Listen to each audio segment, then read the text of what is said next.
तर नमस्कार, मी अविनाश चितोळे। आज केरन ऑर्गॅनिक या कंपनीच्या माध्यमातून आज आपण जुन्नर तालुक्यातील ओतूर परिसरामध्ये आलेलो आहे। तर येथील शेतकऱ्यांनी मिरची या पिकासाठी आपलं केरनचं मार्गदर्शन घेतलेलं आहे।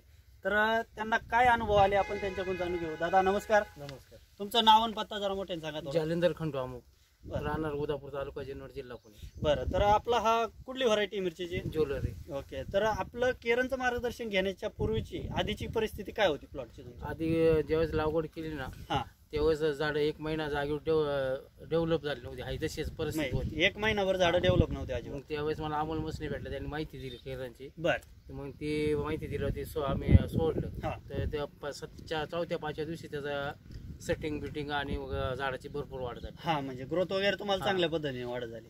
परत आता प्लॉट मध्ये तुम्हाला कसं काय वाटतं? म्हणजे आता प्लॉट कसा काय फुटव्यांमध्ये झालं फोटो आणि सेटिंग वगैरे सलग 25 दिवस पाऊस चालू। हा, म्हणजे आपल्या परिसरामध्ये सलग 25 दिवस पाऊस चालू असताना सुद्धा प्लॉटवर काहीच रिॲक्शन नाहीये कुठलीच।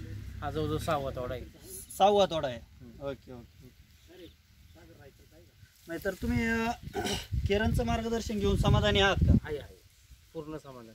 तर इतर जे आपले मिरची उत्पादक शेतकरी आहेत तर त्यांच्यासाठी तुमचा काय सल्ला असेल? त्यांनी जरूर वापरावं। हा, म्हणजे त्यांचाही म्हणजे जसा तुमचा फायदा होतोय तसा त्यांचाही फायदा 100% होईल। गेल्या वर्षीपेक्षा यंदा जवळजवळ 30-35% माल जास्त नाही। हा, म्हणजे उत्पादन तुमचं 30 ते 40% वाढलेलं आहे। तर खर्चाच्या बाबतीत तुम्हाला काय सांगायचंय? खर्च एकदम कमी खर्चात जास्त उत्पन्न भेटतं। बरं, तर रोगाच्या बाबतीत तुम्हाला काय सांगायचं? म्हणजे रोगाचा अटॅक वगैरे तुम्हाला पण कमी आहेत, फवारण्या कमी लागल्या गेल्या वर्षीपेक्षा। हा, म्हणजे एकंदरीत तुमचा खर्चही कमी झाला आणि उत्पादन 30 ते 40% वाढलं। 25 मिरची नाही राहिली, फक्त आपली ह्याच्यात। हा, म्हणजे आपल्या परिसरामध्ये फक्त तुमचा प्लॉट स्टेबल राहिलेला आहे। ओके, ठीक आहे। तर केरनचा जो काय तुम्ही मौल्यवान वेळ दिला केरनसाठी त्याबद्दल मी आभारी आहे तुमचा। धन्यवाद।